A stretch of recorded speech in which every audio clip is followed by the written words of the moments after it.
very different. Politics very different. The economy's different. People are very different. Hey, and Derek Hatton's very different.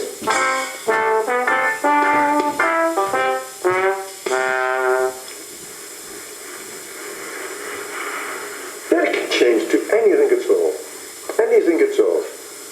He could go on the stage to one Baker Media. A lot of people argued it was. Yeah, in the early days.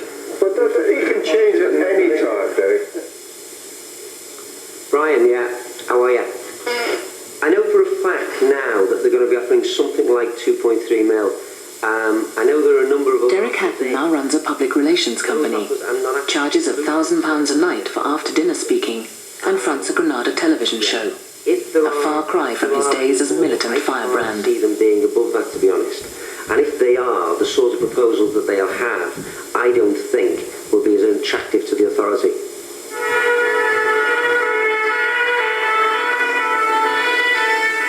I left school at 16, hated school, and then tried a couple of other jobs, stayed for only a small amount of time. Then joined the fire brigade. My father had been in the fire brigade for many years, and I joined the fire brigade and really enjoyed it.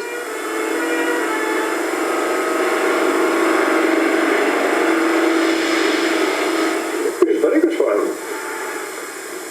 Even though he was in the brigade for only 3 years, he did very well. He became fire engine driver after a few months in the brigade.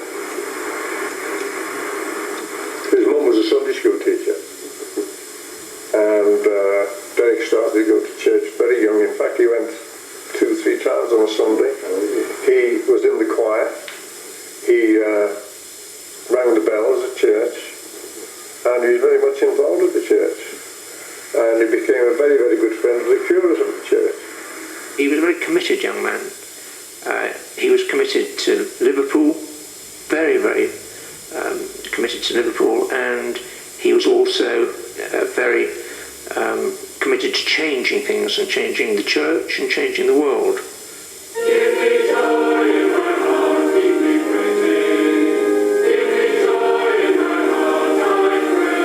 In mid-teens, if you like, I got involved in the church, got involved in Christianity in a way that perhaps was preparation for the politics later on. Derek joined a mission group, a youth mission group in the church, which was a very committed group. Derek eventually became lead of this group. Derek was concerned that the church should actually change, that it should preach that God loved and accepted people unconditionally, and that the church should actually go out and tell other people this and communicate it to people who didn't come to church. I think there was always a case of that you were trying to change something because you wanted the church to be more involved in, life around the church rather than within it. The Church of England was, and probably still is, the bastion of conservatism. People felt threatened by the style of Derek, and what they saw was arrogance of a young Christian actually telling them what the Christian gospel was all about. When he found that he didn't get support from the church, that the church was highly suspicious, both of what he was saying and how he was saying it, then he felt deeply rejected by the church. And so he tried to find other ways of actually achieving this change in the world which he wanted. We want no Tories in Liverpool. We kicked the Tories out and the Liberals out last May. We brought a Labour City Council in, committed to... Now Derek Hatton teamed up with Militant, a Trotskyite faction within the Labour Party, which would promise heaven on earth to the people of Liverpool. Where other parties of the Thatcher era faced up to the realities of budget constraints, Militant saw only a golden future of high spending, new housing, more jobs and low rates. And in 1983, to everyone's surprise, a Militant-dominated Labour Party was elected.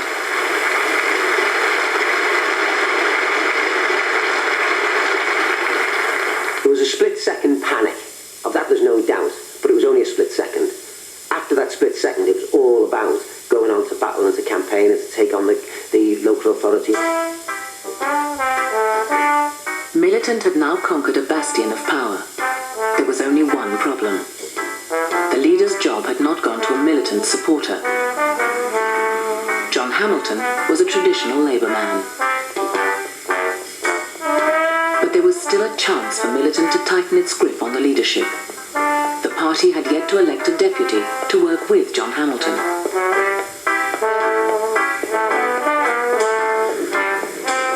A leader always needs a good man by his side that he can rely on and can speak to and can share problems with. The moment I knew there was a vacancy and the moment I knew I was being asked to do it, from that moment on, there was no question about it. I wanted it, I was keen to do it, and I was going to do it well. I know those meetings are on, but it needs to be done quickly. If you can tell them that we get at least Chief Executive Treasurer of that, can you make sure also that the, what I would say... Straight away, I didn't get the impression that he was sort of talking with me at all. It was, he was making decisions for himself and that sort of thing.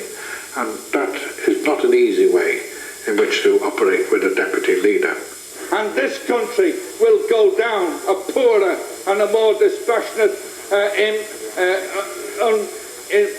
a country. I mean, I think that if you have a job like I had then, with so much public attention and so much media attention, then you have to be very conscious of the way you operate in that situation, the way you come over on the television, what you say to the newspapers, the way you operate as the leader of the way you operate as the deputy leader of the council.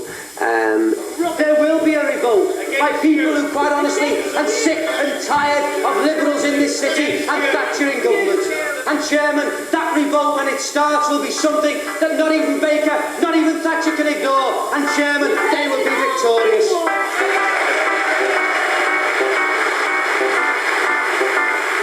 I think we had a number of policy pledges, but the one that was perhaps the most popular was the building of 5,000 houses in the city. And they were all semi-detached, with garages with central heating, with gardens back at front, or they were very nice pensioner bungalows. And you walk around Liverpool now, you won't find anybody who lives in those houses at all dissatisfied with what we built.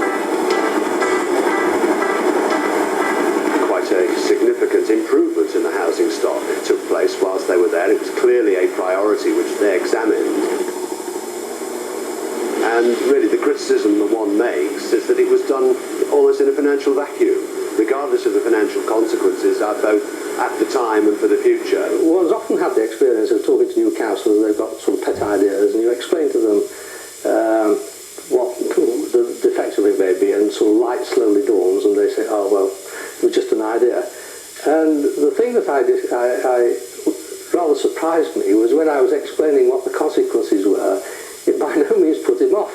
And when I was saying, well, of course, if we don't pay interest on our loans, that, people wouldn't lend to us and what, And at the point where I would have thought he said, oh, it was just an idea, he didn't.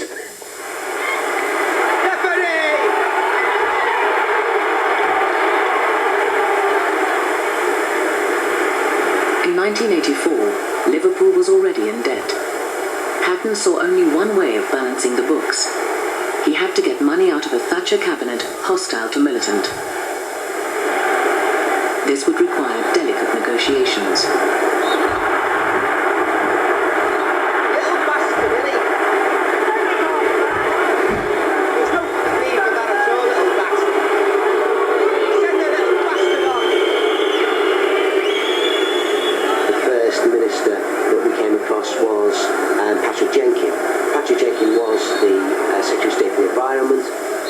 Was very involved in the early days with us, both in terms of meetings down in London and also in terms of came up to Liverpool to view what was going on. If I look back, I think one major mistake. I trusted Degsy Hatton and they used it merely to try to smash my political career. I won't do that again, I can tell you. I think it'd be unfair to say that Patrick Jenkins was a pushover. There was a lot of hard negotiating going on, and I don't think at any stage could you say that it was easy. I think the difference between him and perhaps the sort of minister that Margaret Thatcher would have liked to be in that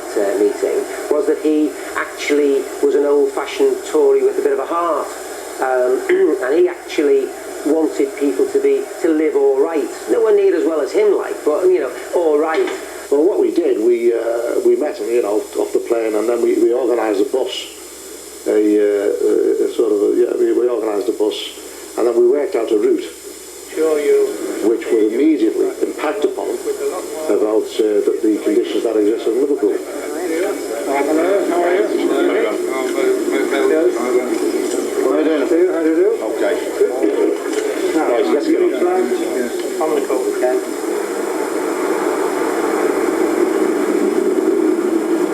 And Patrick was impressed. When I say impressed, they made an impression on him, and a desire was there very clearly in him to do something to assist as far as it could be done. And in fact, he made the statement to the media on the same day. What he said was, Indeed, I've seen some families living in conditions the like of which I have not seen before, and I would like that to be recorded. They are very, very grim indeed.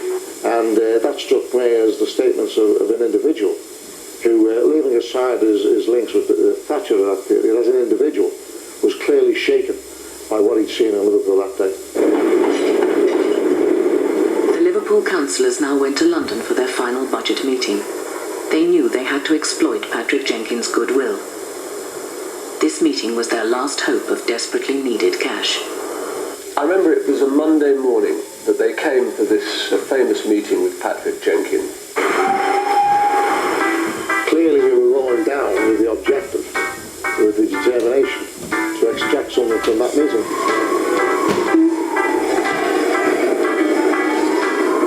At no stage was it an easy battle, an easy campaign. We were walking in unknown areas, unknown fields. One of the favourite quotes was one of Napoleon's. Let's join battle and see what happens.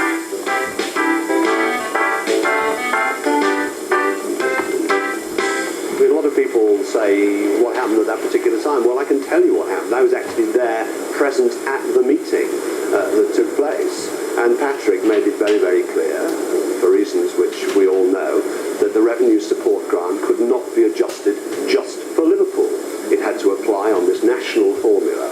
But that there were other systems that were in place, like urban aid, where it might be possible to find extra sums of money to assist them.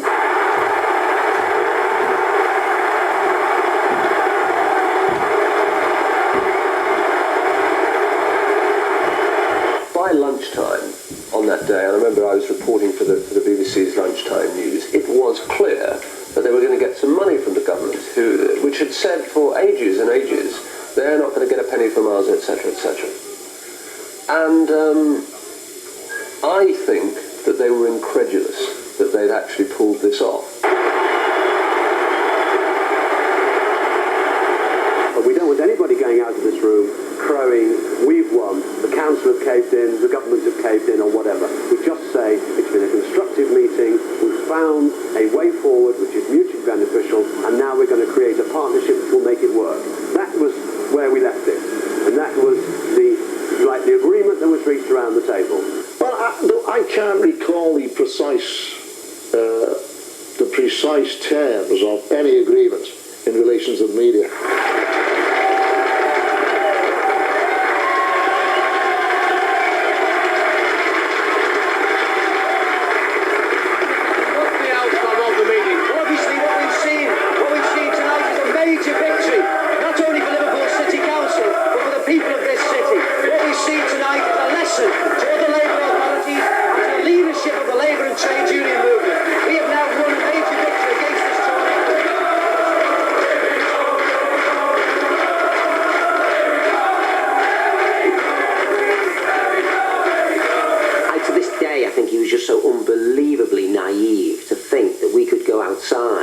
Where the world's press were waiting for us, to travel back up to Liverpool on a train with the world's press in the same carriage, to go into Liverpool to a meeting of hundreds of people, with hundreds more outside, with thousands waiting in Liverpool for the results of it, millions waiting for the result of the rest of the country, and for us to turn around and say, well, we had a good meeting, thank you. I mean, that's not the way life works. I mean, we had to say to that meeting, this is what's happened, we've got more money. We couldn't have done anything other than that.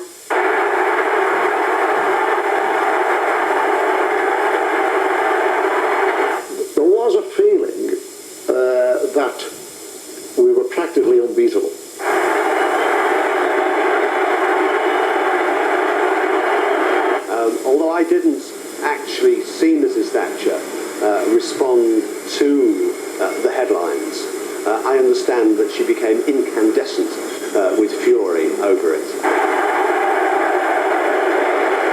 On that day, they believed anything was possible. Today, Liverpool, tomorrow the world. Perhaps they genuinely believed that.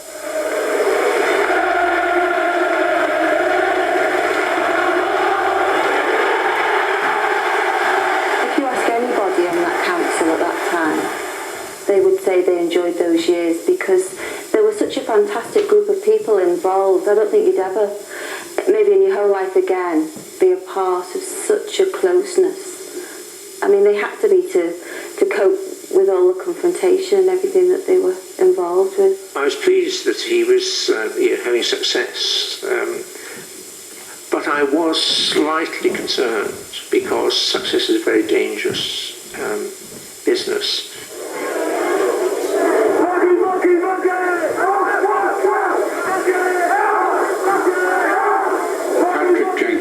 Made a promise and he kept that promise, and of course Derek had built that up as a great victory.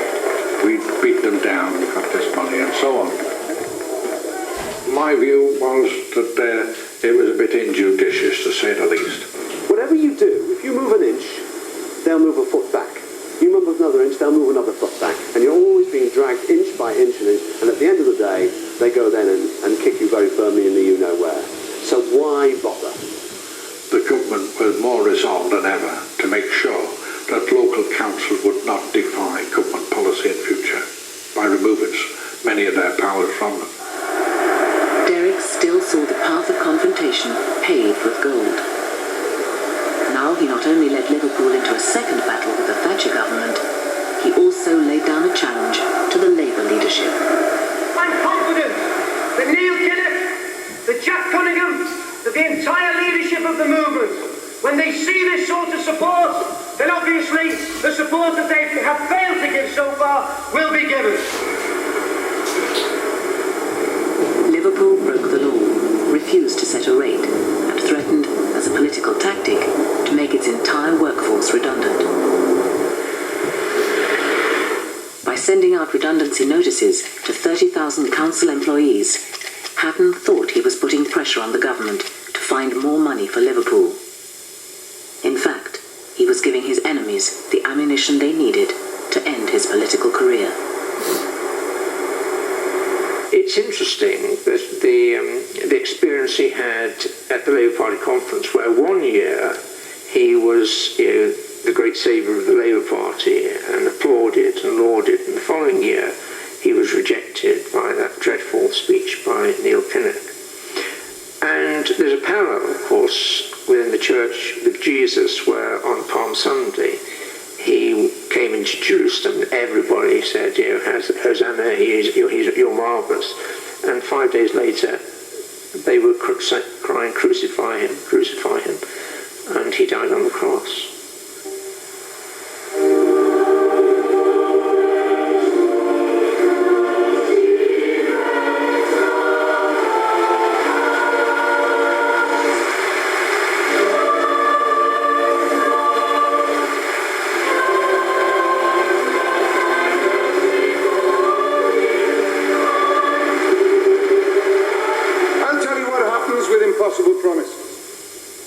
You start with far-fetched resolutions. They are then pickled into a rigid dogma, a code. And you go through the years sticking to that, outdated, misplaced, irrelevant to the real needs, and you end in the grotesque chaos of a Labour council hiring taxis to scuttle around the city, handing out redundancy notices to its own workers.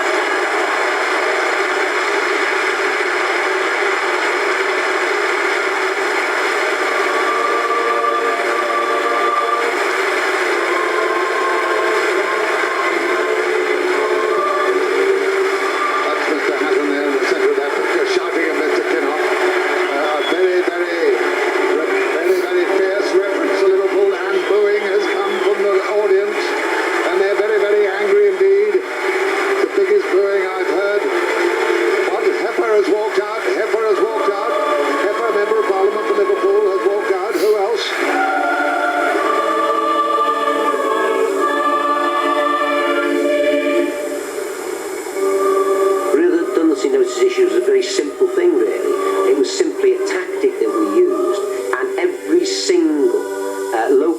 Party member who got that redundancy notice also got a letter signed by John Hamilton himself saying they would never, ever be enacted upon, and not one single redundancy notice was carried out. It was one of those situations, the further you were away from Liverpool, the less you would understand the complexities of the situation. I'm telling you, you can't play politics with people's jobs and with people's services.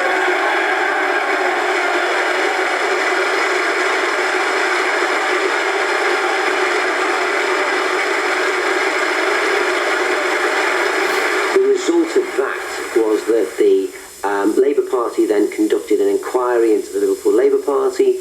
There were certain of us that were brought before the National Executive for discipline. The reality was that we all got expelled, and that was the end of a particular era in politics, and an era in which we'd played a major part but wouldn't play one again. What Derek must do is he must take time to heal his wounds, and then he must remember that although Derek Hatton has given up on God, God hasn't given up on Derek Hatton, and God has still got a purpose for Derek Hatton and lots more work for Derek Hatton to do. Ladies and gentlemen, welcome to Style Trial, and to help us play the game tonight, please welcome Derek Hatton.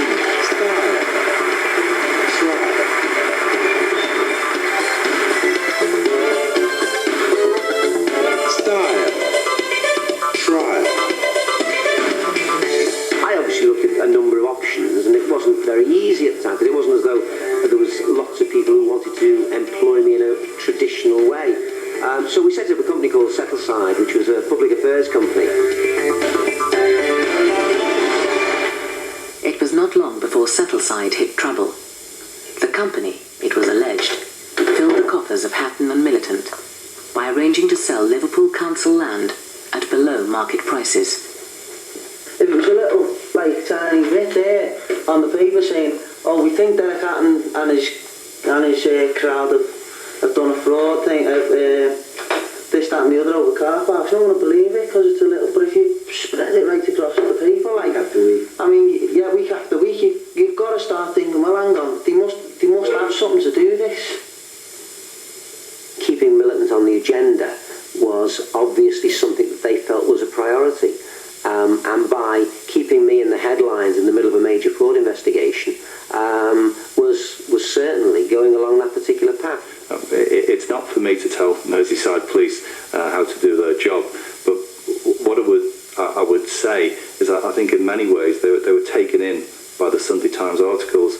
This is what annoyed me, that people read the paper and they read about Derek and they form an opinion straight away, which is totally wrong. They don't know him. Derek Hatton leaving his home at Chilwell in Liverpool this morning, flanked by detectives.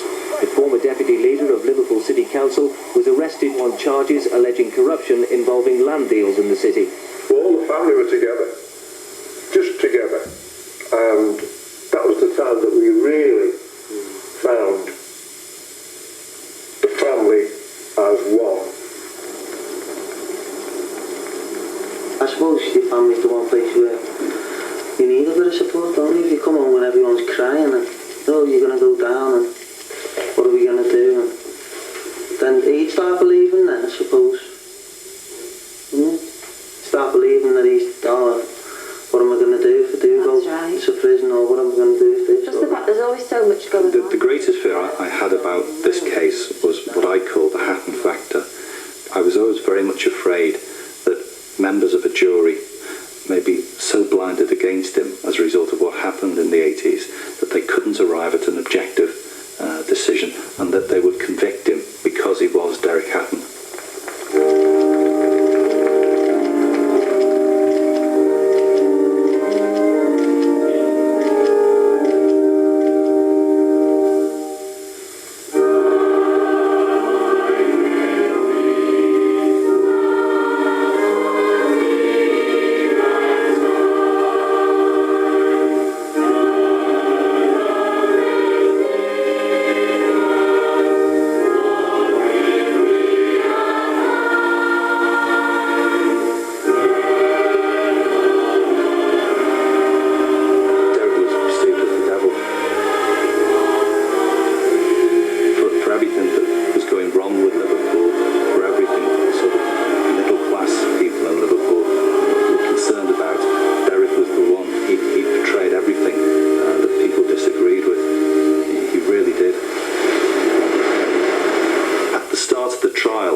because I am a reaction person, it was so difficult to actually get an assessment. So at times you think, well, hang on, are they going against? At times you think, are they going for? At times you think, are they even listening?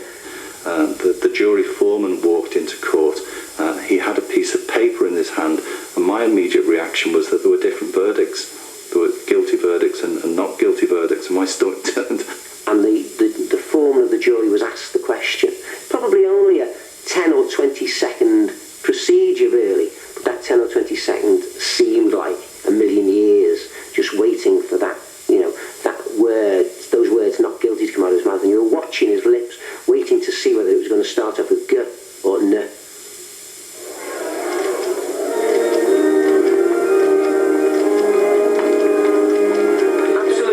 Absolute and total relief. It's been 3.5 years where the family have been put through things that they never, ever, ever deserved to be put through, where the businesses have seemed to be bust, where the whole thing, questions have got to be asked, and very, very important questions, and very serious questions about why all this went on. But at the moment, I think it's sufficient to say, thanks to the family for staying with me.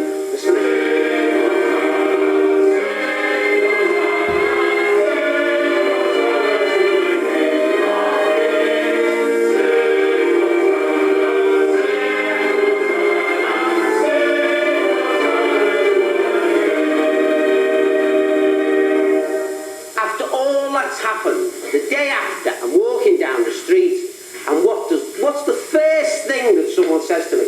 All right, Dave, you see you got away with it.